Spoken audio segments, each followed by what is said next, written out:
ಆತ್ಮೀಯ H16 news ಅರ್ಥಾತ್ ಹೇ ಸೀತಾರಾಮಗೆ ಸ್ವಾಗತ. ನಾನು ನಿಮ್ಮವ MI ಅಥವಾ ಮಲ್ಲಪ್ಪ ಜೋತಾವರ್. ಆದ್ಮೇಲೆ ಈಗ ತಾವು ದಿನ ಸುದ್ದಿಗಳನ್ನ ಅದರ ಜೊತೆಗೆ ವಿಶೇಷತೆಗಳನ್ನ ನೋಡ್ತಾ ಹೋಗಿ ವಿಶೇಷ ಈ ಮೊದಲನೇ ಸುದ್ದಿಯನ್ನು ನೋಡಿ. ಸಂದರ್ಭದಲ್ಲಿ ಭೇಟಿ ಕೊಡಬೇಕಾಗಿ ಬಂದಿರೋದು ಬಹಳ ಬೇಸರ ಆಗ್ತಾ ಇದೆ. ಅಧಿಕಾರಿಗಳ ಹತ್ರ ನಾನು ಮಾಹಿತಿಗಳನ್ನ ತೆಗೆದುಕೊಂಡಿದ್ದೇನೆ. ಅಲ್ಲಿ ಮಾರಾ ರೆಸ್ಟೋರೆಂಟ್ ಬಾರ್ ಅಂತ ಹೇಳಿ ತಟ್ಟೆಗಳಲ್ಲಿ ರಿಂಗ್ ರೋಡ್ನಲ್ಲಿ ಒಂದು ಬಾರ್ ಆ್ಯಂಡ್ ರೆಸ್ಟೋರೆಂಟ್ ಇದೆ.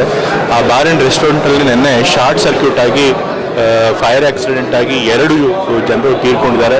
ಸುಮಾರು 7 ಜನರು ಗಾಯಗೊಂಡಿದ್ದಾರೆ. ಅವರು ಹಾಸ್ಪಿಟಲ್ ಚಿಕಿತ್ಸೆ ಪಡಿತಾ ಇದ್ದಾರೆ. ಆದರೆ ಬಾರ್ ಆ್ಯಂಡ್ ರೆಸ್ಟೋರೆಂಟ್ ನಡೆಸ್ತಿರೋರು 2ನೇ ಫ್ಲೋರಲ್ಲಿ ನಡೆಸ್ತಾ ಇದ್ದಾರೆ. ಆ 2ನೇ ಫ್ಲೋರ್ನಲ್ಲಿ ಅವ್ರು ಲೈಸೆನ್ಸ್ ತಗೊಂಡಿಲ್ಲ. ಲೈಸೆನ್ಸ್ ತಗೊಳ್ಳದೆ ಬರೀ ರೆಸ್ಟೋರೆಂಟ್ ಮಾತ್ರ ನಡೆಸಬೇಕಾಗಿತ್ತು. ಆದರೆ ಲಿಕರ್ ಕೂಡ ಸರ್ವ್ ಮಾಡ್ತಾ ಇದ್ದಾರೆ. ಅವ್ರು ಮೆನ್ಯೂನಲ್ಲೇ ಕ್ಲಿಯರ್ ಆಗಿ ಲಿಕರ್ ಕೂಡ ಸರ್ವ್ ಮಾಡ್ತೀವಿ ಅಂತ ಮೆನ್ಯೂನಲ್ಲೇ ಹಾಕೊಂಡಿದ್ದಾರೆ. ಸೊ ಹಾಗಾಗಿ ಕ್ಲಿಯರ್ ಆಗಿ ಲೈಸೆನ್ಸ್ ಇಲ್ಲದೆ 2nd ಫ್ಲೋರ್ನಲ್ಲಿ ಅವರು ಲಿಕರ್ ಸರ್ವ್ ಮಾಡ್ತಾ ಇದ್ದಾರೆ. ಕಾನೂನು ನಿಯಮಗಳನ್ನು ಉಲ್ಲಂಘನೆ ಮಾಡಿದ್ದಾರೆ. ಸೊ ಅದಕ್ಕಾಗಿ ಮಾಲೀಕರ ಮೇಲೆ ಈಗಾಗಲೇ ಕಂಪ್ಲೇಂಟ್ ಕೂಡ ಮಾಡಿದ್ದಾರೆ. ಬಟ್ ಅದಕ್ಕಿಂತ ಮುಖ್ಯವಾಗಿ ಲೈಸೆನ್ಸ್ ಇಲ್ಲದೇ ಕೂಡ ಅವ್ರು ನಡೆಸ್ತಾ ಇದ್ರು ಕೂಡ ಅದಕ್ಕೆ ಕಣ್ಮುಚ್ಕೊಂಡು ಕೂತಿರುವಂಥದ್ದು ಎಕ್ಸೈಸ್ ಡಿಪಾರ್ಟ್ಮೆಂಟ್ ಅವರು. ಸೊ ಹಾಗಾಗಿ ಎಕ್ಸೈಸ್ ಡಿಪಾರ್ಟ್ಮೆಂಟ್ ಅವ್ರದ್ದು ಇದು ಬಹಳ ತಪ್ಪಿದೆ. ಇದರೊಳಗೆ ಎಕ್ಸೈಸ್ DC ಮೇಲೆ ಕ್ರಮ ತೆಗೆದುಕೊಳ್ಬೇಕು, ಅವ್ರನ್ನ ಸಸ್ಪೆಂಡ್ ಮಾಡಬೇಕು ಅಂತ ಹೇಳಿ ವರದಿ ಕಳಿಸೋದಕ್ಕೆ ನಾನು DC ಅವ್ರಿಗೆ ಹೇಳಿದ್ದೇನೆ. ಮತ್ತೆ ಈ ರೀತಿ ಇನ್ನೂ ವ್ಯಾಪಕವಾಗಿ ನಡೀತಾ ಇದೆ ಅನ್ನೋದು ಕೂಡ ನನ್ನ ಎಷ್ಟೊಂದು ಜನ ಮಾಹಿತಿ ಕೊಟ್ಟಿದ್ದಾರೆ. ಜನರು ಕೂಡ ಕೊಟ್ಟಿದ್ದಾರೆ, ಪತ್ರಕರ್ತರು ಕೂಡ ಕೊಟ್ಟಿದ್ದಾರೆ, ಅಧಿಕಾರಿಗಳು ಕೂಡ ಕೊಟ್ಟಿದ್ದಾರೆ. ರಿಂಗ್ ರೋಡ್ನಲ್ಲೆಲ್ಲ ಕೆಲವು ರೆಸ್ಟೋರೆಂಟ್ಗಳಲ್ಲಿ ಲೈಸೆನ್ಸ್ ಇಲ್ಲದೇ ಲಿಕರ್ ಸರ್ವ್ ಮಾಡ್ತಿದ್ದಾರೆ ಅಂತ ಹೇಳಿ. ಸೊ ಇದಕ್ಕೆಲ್ಲದಕ್ಕೂ ಎಕ್ಸೈಸ್ ಡಿಪಾರ್ಟ್ಮೆಂಟಲ್ಲಿರುವಂತಹ ಒಂದು ಅವ್ಯವಹಾರಗಳ ಕಾರಣ ಆಗಿದೆ. ಸೊ ಹಾಗಾಗಿ ಎಕ್ಸೈಸ್ ಡಿಪಾರ್ಟ್ಮೆಂಟಲ್ಲಿ ಯಾರ್ಯಾರು ಇದಕ್ಕೆ ಹೊಣೆ ಆಗ್ತಾರೋ ಅವ್ರನ್ನೆಲ್ಲನೂ ಕೂಡ ಕ್ರಮ ತಗೋಬೇಕು ಅಂತ ಹೇಳಿದ್ದಾನೆ. ಪೊಲೀಸರಿಗೂ ಕೂಡ ಸೂಚನೆ ಕೊಟ್ಟಿದ್ದಾನೆ. ರಿಂಗ್ ರೋಡ್ನಲ್ಲಿ ಏನೇನು ರೆಸ್ಟೋರೆಂಟ್ಗಳಿರ್ತವೆ, ಬಾರ್ ಆ್ಯಂಡ್ ರೆಸ್ಟೋರೆಂಟ್ಗಳಿರ್ತಾರೆ, ಎಲ್ಲ ಕಡೆಗೂ ಭೇಟಿ ಕೊಟ್ಟು ವಿತೌಟ್ ಲೈಸೆನ್ಸ್ ಯಾರಾದರೂ ಲಿಕರ್ ಸರ್ವ್ ಮಾಡ್ತಿದ್ರೆ ಎಕ್ಸೈಸ್ ಇನ್ಸ್ಪೆಕ್ಟರ್ ಸೇರಿಕೊಂಡು ನೀವು ಅಲ್ಲಿ ಹೋಗಿ ಭೇಟಿ ಕೊಟ್ಟು ಇನ್ಸ್ಪೆಕ್ಟ್ ಮಾಡಿ ವಿತೌಟ್ ಲೈಸೆನ್ಸ್ ಸರ್ವ್ ಮಾಡ್ತಿದ್ರೆ ಅಂಥವ್ರ ಮೇಲೆ ಕ್ರಮ ತೆಗೆದುಕೊಳ್ಬೇಕು ಅಂತ ಹೇಳಿದ್ದಾನೆ. ಮತ್ತು ಫೈರ್ ಸೇಫ್ಟಿ ಮೆಷರ್ಸು ಕೂಡ ಅಲ್ಲಿ ಯಾವುದನ್ನೇ ಮಾಡಿಲ್ಲ. ಆ ಮಾರಾ ರೆಸ್ಟೋರೆಂಟ್ ಯಾವುದೊಂದು ಆಫ್ರಿಕನ್ ಥೀಮ್ನಲ್ಲಿ ಮಾಡಿದ್ದಾರೆ. ಸೊ ಆಫ್ರಿಕನಲ್ಲಿ ಥೀಮಲ್ಲಿ ಮಾಡಿರೋದ್ರಿಂದ ಹುಲ್ಲು, ಬಿದಿರು, ಆ ರೀತಿ ಇನ್ಫ್ಲೇಮೇಬಲ್ ಮೆಟೀರಿಯಲ್ಸ್ನ ಹೆಚ್ಚಾಗಿ ಬಳಸ್ಕೊಂಡ್ಬಿಟ್ಟಿದ್ದಾರೆ. ಆದರೆ ಫೈರ್ ಸೇಫ್ಟಿ ಮೆಷರ್ಸ್ ಯಾವುದೂ ಇಟ್ಕೊಂಡಿಲ್ಲ. ಸೊ ಹಾಗಾಗಿ ಸಣ್ಣ ಶಾರ್ಟ್ ಸರ್ಕ್ಯೂಟ್ ಆದ ತಕ್ಷಣ ಅದು ಬೆಂಕಿ ಬೇಗ ಸ್ಪ್ರೆಡ್ ಆಗೋಗ್ಬಿಟ್ಟಿದೆ. ಸೊ ಹಾಗಾಗಿ ಫೈರ್ ಸೇಫ್ಟಿ ಮೆಷರ್ಸ್ ಕೂಡ ಪಡ್ಕೊಂಡಿಲ್ಲ. ಸೊ ಫೈರ್ ಡಿಪಾರ್ಟ್ಮೆಂಟಲ್ಲೂ ಕೂಡ ಈ ಫೈರ್ ಸೇಫ್ಟಿ ಮೆಷರ್ಸ್ ಇಲ್ಲದೇ ಅವ್ರು ನಡೆಸೋದಕ್ಕೆ ಅವಕಾಶ ಮಾಡಿಕೊಟ್ಟೋದಕ್ಕೆ ಅದಕ್ಕೂ ಸಂಬಂಧಪಟ್ಟ ಅಧಿಕಾರಿಗಳ ಮೇಲೆ ಕ್ರಮ ತೆಗೆದುಕೊಳ್ಬೇಕು ಅಂತೇಳಿ DC ಸೂಚನೆ ಕೊಟ್ಟಿದ್ದಾನೆ. ಮೈಸೂರಿನಲ್ಲಿ ಕಮರ್ಷಿಯಲ್ ಕಾಂಪ್ಲೆಕ್ಸ್ಗಳಲ್ಲೇ ಇರಲಿ, ಎಲ್ಲ ಕಮರ್ಷಿಯಲ್ ಕಾಂಪ್ಲೆಕ್ಸಸ್ಸಲ್ಲೂ ಕೂಡ ಈ ಫೈರ್ ಸೇಫ್ಟಿ ಮೆಷರ್ಸ್ನ ಸರಿಯಾಗಿ ಪಾಲಿಸಿದಾರಾ ಇಲ್ವಾ ಅದನ್ನು ಕೂಡ ಅಧಿಕಾರಿಗಳು ಇನ್ಸ್ಪೆಕ್ಟ್ ಮಾಡಬೇಕು ಅಂತ ಹೇಳಿದರು. ಅಂದ್ರೆ ಈಗ DC ಅವರ ಸಸ್ಪೆನ್ಷನ್ಗೆಲ್ಲ ನಾವು ಒತ್ತಾಯ ಮಾಡ್ತೀವಿ. ಈಗಾಗಲೇ ಕ್ಲಿಯರ್ ಆಗಿ ಅವರು ಲೈಸೆನ್ಸ್ ಇಲ್ಲದೆ ನಡೆಸ್ತಾ ಇದ್ದಾರೆ. ಅದಕ್ಕೆ ಹೊಣೆಗಾರಿಕೆ ಅವರು ಒಪ್ಕೋಬೇಕಾಗತ್ತೆ. ಅವ್ರು ಕೇಳಿದ್ರೆ ಹಿಂಬರಹ ಕೊಟ್ಟಿದ್ದೆ ಅಂತ ಹೇಳಿದಾರಂತ. ಅವ್ರು ಅಪ್ಲೈ ಮಾಡಿದ್ದಾರೆ ನಮ್ಗೆ CL9 ಬೇಕು 2nd ಫ್ಲೋರ್ಗೆ ಅಂತ ಹೇಳಿ. ಬಟ್ ಇವ್ರು ಅದನ್ನು ತಿರಸ್ಕರಣೆ ಮಾಡಿಲ್ಲ, ಅದಕ್ಕೆ ಲೈಸೆನ್ಸು ಕೊಟ್ಟಿಲ್ಲ. ಬದಲಾಗಿ ಹಿಂಬರಹ ಕೊಟ್ಬಿಟ್ಟು ಬಿಟ್ಬಿಟ್ಟಿದ್ದಾರೆ. ಸೊ ಅದು ಕ್ಲಿಯರ್ ಆಗಿ ಕಾನೂನು ಉಲ್ಲಂಘನೆ ಆಗುತ್ತೆ. ಸೊ ಅದು ಅವರೇ ಹೊಣೆಗಾರಿಕೆ ಆಗಬೇಕಾಗುತ್ತೆ. ಸೊ ಅವ್ರ ಮೇಲೆ ನಾವು ಕ್ರಮ ತೆಗೆದುಕೊಳ್ಳಿ ಅಂತ ಹೇಳಿ ಯಾವುದು ಬಾಟಲ್ ಅಂದ್ರೆ ರೆಸ್ಟೋರೆಂಟ್ಗೆ ಹೋಗಿ ಬಾಟಲ್ ತಗೊಂಡೋಗಿ ಕುಡಿಯುವಂಥದ್ದು ಇದೆಲ್ಲ ಓಪನ್ ಆಗಿ ಇನ್ಸ್ಟಾಗ್ರಾಮ್ ಅಲ್ಲಿ ಅವರು. ಈಗ ನನಗೆ ಅದಕ್ಕೆ ಹೇಳಿದ್ನಲ್ಲ, ನನಗೆ ಮಾಹಿತಿ ಬಂತು ಕೆಲವು ರೆಸ್ಟೋರೆಂಟ್ಗಳಲ್ಲಿ ಈ ರೀತಿ ಲೈಸೆನ್ಸ್ ಇಲ್ಲದೇ ಲಿಕರ್ ಸರ್ವ್ ಮಾಡೋದು ಮತ್ತೆ ಗ್ರಾಹಕರೇ ತೆಗೆದುಕೊಂಡು ಹೋಗಿ ಲಿಕರ್ನಲ್ಲಿ ಕುಡಿಯುವಂಥದ್ದು ನಡೆಯುವಂಥ ಘಟನೆಗಳು ನಡೀತಾ ಇದ್ದಾವೆ ಅಂತ ಹೇಳಿದ್ದಾರೆ. ಅಧಿಕಾರಿಗಳು ಹೇಳಿದರೆ, ಬೇರೆಯವ್ರು ಮಾಹಿತಿ ಕೊಟ್ಟಿದ್ದಾರೆ. ಸೊ ಹಾಗಾಗಿ ಆ ಒಂದು ಪ್ರಾಕ್ಟೀಸ್ ನಿಲ್ಲಬೇಕು. ಅದು ಕಾನೂನು ಬಾಹಿರ. ಎಲ್ಲಿ ಲೈಸೆನ್ಸ್ ಇರುತ್ತೆ ಅಲ್ಲಿ ಮಾತ್ರ ಲಿಕರ್ ಕುಡಿಬೇಕು. ಇಲ್ಲ ಬರೀ ರೆಸ್ಟೋರೆಂಟ್ಗಳಲ್ಲಿ ಗ್ರಾಹಕರೇ ತೆಗೆದುಕೊಂಡು ಹೋಗಲಿ ಅಥವಾ ಮಾಲೀಕರೇ ಸರ್ವ್ ಮಾಡಲಿ, ಅದು ಕಾನೂನು ಬಾಹಿರ ಆಗುತ್ತೆ. ಸೊ ಅಂಥವ್ರ ಮೇಲೆ, ಅಂಥ ರೆಸ್ಟೋರೆಂಟ್ಗಳ ಮೇಲೆ ನಾವು ಸ್ಟ್ರಿಕ್ಟ್ ಆಗಿ ಕ್ರಮ ತೆಗೆದುಕೊಳ್ತೀವಿ. ಅದು ಒಂದು ಬೇರೆ, ಆಸ್ಪತ್ರೆ ಪಕ್ಕನೇ ಇದೆ, ಆದರೂ ಕೂಡ ಲೈಸೆನ್ಸ್ ಕೊಟ್ಟಿದ್ದಾರೆ. ಸೊ ಹಾಗಾಗಿ ಇದ್ರೊಳಗೆ ಎಕ್ಸೈಸ್ ಡಿಪಾರ್ಟ್ಮೆಂಟ್ ಅವ್ರದ್ದು ಬಹಳ ತಪ್ಪಿದೆ ಇದ್ರೊಳಗೆ. ಸೊ ಹಾಗಾಗಿ ಅವ್ರ ಮೇಲೆ ಕ್ರಮ ತೆಗೆದುಕೊಳ್ಬೇಕು ಅಂತ ಸೂಚಿಸಿದ್ದೀನಿ. ಮತ್ತೆ ಇಂಥ ಘಟನೆಗಳು ಮರುಕಳಿಸಬಾರ್ದು ಅಂತ ಕೂಡ ಅಧಿಕಾರಿಗಳು ಹೇಳಿದ್ದಾರೆ. ಸರಿಯಾಗಿ ಲೈಸೆನ್ಸು ಕೊಡಬೇಕಾದ್ರೆ ಎಲ್ಲ ರೂಲ್ಸ್ನು ಫಾಲೋ ಮಾಡಬೇಕು. ಆ ರೂಲ್ಸ್ನ ಫಾಲೋ ಮಾಡಿ ಮಾತ್ರ ಲೈಸೆನ್ಸ್ ಕೊಡಬೇಕು. ಅಕ್ರಮವಾಗಿ ನಡೆಸ್ತಿರೋರ ಮೇಲೆ ಕ್ರಮ ತೆಗೆದುಕೊಳ್ಬೇಕು ಅಂತ ಹೇಳಿ ನಾನು ಬಹಳ ಕಟ್ಟುನಿಟ್ಟಿನಿಂದ ಅಧಿಕಾರಿಗಳು ಸೂಚನೆ ಕೊಡ್ತೀನಿ. ಏನಾದ್ರು ಒಂದು ಸುಧಾರಣೆ ಆಗಬೇಕು ಅಂದ್ರೆ ಯಾವ್ದಾದ್ರು ಒಂದು ಇಬ್ರು ಸಾಯ್ಬೇಕು, ಒಂದು ಏನಾದ್ರು ಆ ಪರಿಸ್ಥಿತಿ ಆಗುತ್ತೆ. ಅದಕ್ಕೆ ಮೊದಲೇ ಎಚ್ಚೆತ್ತುಕೊಳ್ಳುವಂಥದ್ದಕ್ಕೆ ಈಗ ಅಧಿಕಾರಿಗಳು ಸರಿಯಾಗಿ ಕೆಲಸ ಮಾಡ್ತಾರೆ ಅನ್ನೋ ನಂಬಿಕೆ ಇರುತ್ತೆ ನಮ್ಗೆ. ಅನ್ಲೆಸ್ ಏನಾದರೂ ಯಾರಿಂದಾದ್ರೂ ಕಂಪ್ಲೇಂಟ್ ಬರದೇ ಹೋದ್ರೆ ನಾವು ಅದ್ರ ಮೇಲೆ ಕ್ರಮ ತೆಗೆದುಕೊಳ್ಳೋಕ್ಕಾಗಿರೋದಿಲ್ಲ. ಯಾಕೆಂದ್ರೆ ನಾವೆಲ್ಲ ಕಡೆ ಹೋಗಿ ನೋಡೋದಿಲ್ವಲ್ಲ. ಸೊ ಹಾಗಾಗಿ ಈ ಥರ ಘಟನೆಗಳು ನಡೆದಾಗ ದುರದೃಷ್ಟವಶ ಇಂಥ ದೊಡ್ಡ ಘಟನೆಗಳು ನಡೆದು ಸಾವು ಆದಾಗ ನಮ್ಮ ಗಮನಕ್ಕೆ ಬಂದು ಕ್ರಮ ತೆಗೆದುಕೊಳ್ಬೇಕಾದಂಥ ಪರಿಸ್ಥಿತಿ ಆಗೋಗ್ಬಿಟ್ಟಿದೆ. ಇದು ಈ ರೀತಿ ಆಗಬಾರ್ದಾಗಿತ್ತು, ಬಟ್ ಇನ್ಮೇಲೆ ಈ ರೀತಿ ಆಗದವ್ರಿಗೆ ನೋಡ್ಕೊಳ್ತಾರೆ. ನಾನು ಮುಖ್ಯಮಂತ್ರಿಗಳ ಹತ್ರ ಮಾತನಾಡಿದ್ದೆ ನಿನ್ನೆ. ಮುಖ್ಯಮಂತ್ರಿ ಪರಿಹಾರ ನಿಧಿಯಿಂದ ಒಂದು ಏನಾದ್ರು ಪರಿಹಾರ ಘೋಷಣೆ ಮಾಡಿ ಅಂತ ಅವ್ರು ಹೇಳಿದ್ದಾರೆ. ಪರಿಹಾರ ಘೋಷಣೆ ಮಾಡ್ತೀನಿ ಅಂತ ಹೇಳಿ ಮೊತ್ತ ಇನ್ನೊಂದ್ಸರಿ ಕನ್ಫರ್ಮ್ ಮಾಡ್ಕೊಂಡು ಮುಖ್ಯಮಂತ್ರಿಗಳ ಜೊತೆಗೆ ನಾನು ಘೋಷಣೆ ಚುನಾವಣೆ ಪ್ರಿಪರೇಷನ್ಸ್ ಎಲ್ಲ ಹೇಗಿರ್ತಾರೆ? ಇವತ್ತೆಲ್ಲ ರೆಸಾರ್ಟ್ ಹೋಗ್ತದೆ ಕಾಂಗ್ರೆಸ್. ಅಲ್ಲಿ ರೆಸಾರ್ಟ್ನಲ್ಲಿ CLP ಸಭೆ ನಡೆಸೋರು ಇದ್ದಾರೆ ಇವತ್ತು. ಸೊ ಹಾಗಾಗಿ ನಾನು ಹೋಗಿ CLP ಸಭೆಯನ್ನು ಅಟೆಂಡ್ ಮಾಡ್ತೇನೆ.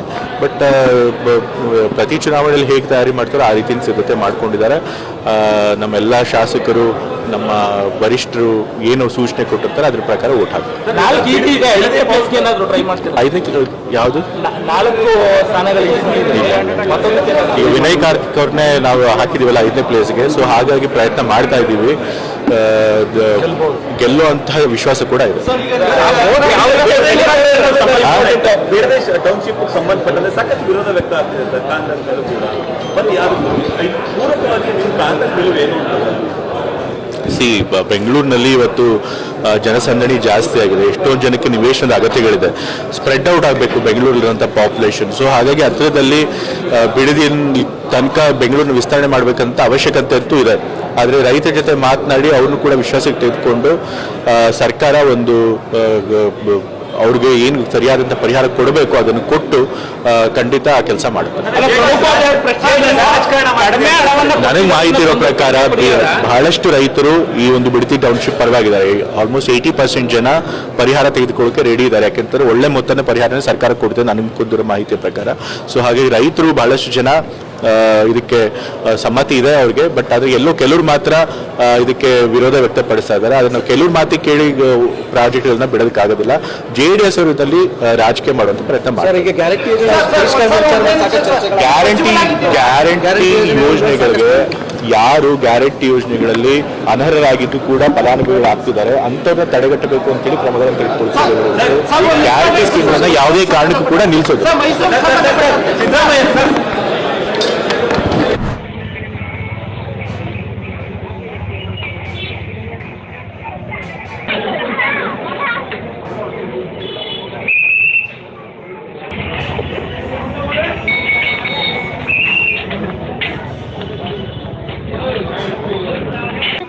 ಅಲ್ಲಿ ಎಷ್ಟು ತಗೋತಿದ್ರು ಗೊತ್ತಾ? ಹಾಂ ಎಷ್ಟು ತಗೋತಿದ್ರು ಗೊತ್ತಾ? ಅಲ್ಲಿ ಎಷ್ಟು ತಗೋತಿದ್ರು ಗೊತ್ತಾ? ಒಬ್ರಿಗೆ 20 ರೂಪಾಯಿ ತಗೋತಿದ್ರೆ. ಹಾಂ ಏನು ಅನ್ಕೊಂಡ್ಬಿಟ್ಟಿದ್ರಿ ನೀವು? ಸುಲಿಗೆ ಮಾಡಿ ನಿಂತ್ಕೊಂಡ್ಬಿಟ್ಟಿದ್ದೀರಾ? ಹಾಂ ಹಲೋ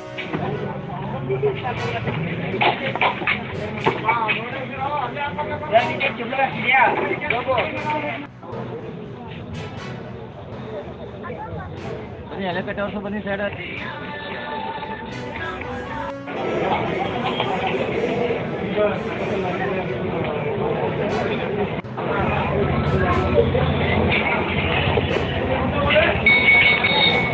ಸುಲಿಗೆ ಮಾಡ್ತಾರೆ. ಅಲ್ಪ ಸ್ವಲ್ಪ ಜನ ಅಲ್ಲಿ ಇಲ್ಲಿಂದ ಬರ್ತಾರೆ, ಬೆಂಗಳೂರು, ಮೈಸೂರು ಎಲ್ಲ ಹೊರಗಡೆಯಿಂದ ಬರ್ತಾರೆ. ಬಂದಾಗ ದುಡ್ಡು ಕಾಸು ಜಾಸ್ತಿ ಕೇಳ್ತಾವ್ರೆ. ಕಂಟ್ರೋಲ್ ತಂದ್ರೆ ಒಳ್ಳೇದಾಗಿದೆ. ಇಲ್ಲೇನೋ ಇದಿಲ್ವಾ? ಆರಸೆಪುರ, ಶ್ರೀರಾಮಪುರ ತಾಲೂಕಿನಲ್ಲಿರುವ ಆರಸೆಪುರದಲ್ಲಿ ಒಂದು ಸಂತೆ ಅಂತಲೇ ಆಗ್ಬಿಟ್ಟಿದೆ. ಪ್ರತಿಯೊಂದು ಅಮಾವಾಸ್ಯೆ ಹುಣ್ಣಿಮೆದಲ್ಲೂ 500-1000 ರೂಪಾಯಿ ಬೇಕಾಗುತ್ತೆ ಒಂದು ಪೂಜೆ ಮಾಡಿಸೋದಕ್ಕೆ. ಬಡವರೆಲ್ಲ ಎಲ್ಲೋ ಹೋಗ್ತಾರೆ, ತುಂಬ ಕಷ್ಟ ಆಗ್ತದೆ. ಅಲ್ಲಿ ಒಂದು ತಂದೆ ಅಂತಲೇ ಮಾಡ್ಕೊಬಿಟ್ಟಿದ್ರೆ ಅಲ್ಲಿ ಒಂದು ಮೊಟ್ಟೆ ಹೊಡಿಕಾಲಿ, ಒಂದು ಇದೊಡಿದಕ್ಕಾಗಲಿ ತುಂಬ ಕಷ್ಟ ಆಗ್ಬಿಟ್ಟಿದೆ ಅಲ್ಲಿ. ಇದನ್ನು ಕಡಿವಾಣ ಮಾಡಲೇಬೇಕು. ಇದಕ್ಕೆ ಏನಾದ್ರು ಮಾಡಲೇಬೇಕು. ಇದಕ್ಕೆ ಅಧಿಕಾರಿಗಳು, ಸಂಬಂಧಪಟ್ಟ ಅಧಿಕಾರಿಗಳು ಇದಕ್ಕೆ ಕಡಿವಾಣ ಹಾಕಲೇಬೇಕು. ಇಲ್ಲಾಂದರೆ ಮುಂದಿನ ದಿನಗಳಲ್ಲಿ ಒಂದು ಉಗ್ರ ಹೋರಾಟ ಮಾಡ್ತೀವಿ. ಇದನ್ನು ಮಾಡಿ ಅದಕ್ಕೆ ಬೀಗವನ್ನು ಹಾಕಿಸುವಂಥ ಒಂದು ಪ್ರಯತ್ನವನ್ನು ನಾವು ಮಾಡ್ತೀವಿ. ಆದಷ್ಟು ಬೇಗ ಏನು ನಮ್ಮ ಶ್ರೀರಂಗಪಟ್ಟಣ ತಾಲೂಕಿನ ಉಕ್ಕಡದ ಹಾಲೇದೇವಿ ಸನ್ನಿಧಿಯಲ್ಲಿ ತುಂಬಲಾರದ ಭ್ರಷ್ಟಾಚಾರ ನಡೀತಾ ಇದೆ. ಏನು ಮುಜರಾಯಿ ಇಲಾಖೆ ನಿಗದಿಪಡಿಸಿದ ದರಗಳ ದುಪ್ಪಟ್ಟು ಹಣಗಳನ್ನ ಭಕ್ತಾದಿಗಳಿಂದ ವಸೂಲು ಮಾಡ್ತಾ ಇದ್ದಾರೆ. ಮಾಡಿ ಏನಂತ ಮುಜರಾಯಿ ಇಲಾಖೆ ಮತ್ತು ಜಿಲ್ಲಾಡಳಿತ ಮತ್ತು ತಾಲೂಕು ಆಡಳಿತ ಇದನ್ನ ಹಗಲು ಮಾಡ್ತಾರಂತ ಬಿಟ್ಟು ಯಾಕೆ ಕ್ರಮ ಕೈಗೊಳ್ತಲ್ಲ ನೀವು? ಮತ್ತು ಅಲ್ಲಿರಂತ ಇಒನು ಸಹ ಭ್ರಷ್ಟಾಚಾರ ತುಂಬಿದ್ದಾರೆ ಅಂತೇಳಿ ಹಲವಾರು ದೂರು ಬರ್ತಾ ಇದೆ. ದಯವಿಟ್ಟು ಇದು ವಿರುದ್ಧವಾಗಿ ನೀವು ತಕ್ಷಣ ಕ್ರಮ ಕೈಗೊಳ್ಳಬೇಕು. ಕ್ರಮ ಕೈಗೊಂಡು ಏನು ಭಕ್ತಾದಿಗಳ ಅನ್ಯಾಯ ಆಗ್ತಾ ಇದೆ ಅದನ್ನು ನೀವು ಸರಿಪಡಿಸಬೇಕು. ಅದ ಬಿಟ್ಟು ನೀವು ಅವ್ರ ಜೊತೆ ಒಂದು ಕೈ ಜೋಡಿಸೋ ಮುಖಾಂತರ ಭಕ್ತರಿಗೆ ತುಂಬ ಅನ್ಯಾಯ ಮಾಡ್ತಾ ಇದ್ದೀರಾ. ದಯವಿಟ್ಟು ಮುಂದಿನ ದಿನಗಳೇ ನೀವು ಸರಿಪಡಿಸಿಲ್ಲ ಅಂತ ಹೇಳಿದ್ರೆ ಮಂಡ್ಯ ರಕ್ಷಣಾ ವೇದಿಕೆ ಒಂದು ಹಲವಾರು ಸಂಘಟನೆಗಳ ಒಂದು ಭಕ್ತರು ಸೇರಿ ನಿಮ್ಮ ಒಂದು ಏನು ತಳಗಳ ಆಡಳಿತ ಒಂದು ಜಿಲ್ಲಾಡಳಿತ ಮತ್ತು ಮುಜರಾಯಿ ಇಲಾಖೆ ವಿರುದ್ಧವಾಗಿ ಉಗ್ರ ಹೋರಾಟ ಮಾಡಬೇಕಾಗುತ್ತೆ ಅಂತ ಎಚ್ಚರಿಸ್ತಾ ಇದ್ದೀನಿ. ಜೈ ಹಿಂದ್, ಜೈ ಕರ್ನಾಟಕ.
ದಾಸ್ ದಿನಗಣ್ಣ ಅಂತ ಎಲೆಕ್ಷನ್ ಮಂದಿನ ಸ್ವಲ್ಪ ಒಟ್ಟೆ ಸೋತರು. ಶ್ರೀನಿವಾಸ ದಾರ್ಕರ್ ಅವ್ರ ಫ್ಯಾಮಿಲಿ ಎಲ್ಲರೂ ಇಲ್ಲಿ ಯಾರಣ್ಣ? ಅವರ ಅಳಿಯ ನೀನ್ ದೊಡ್ಡ ಫ್ಯಾನ್ ಅಣ್ಣ.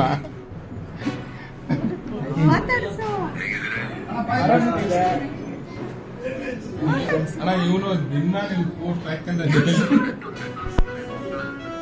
ಹೌದು ಹೌದಣ್ಣ, ಸ್ವಲ್ಪ ನೆಟ್ವರ್ಕ್ ಅಣ್ಣ, ಎಲ್ಲ ಫ್ಯಾಮಿಲಿ ಅವರಣ್ಣ.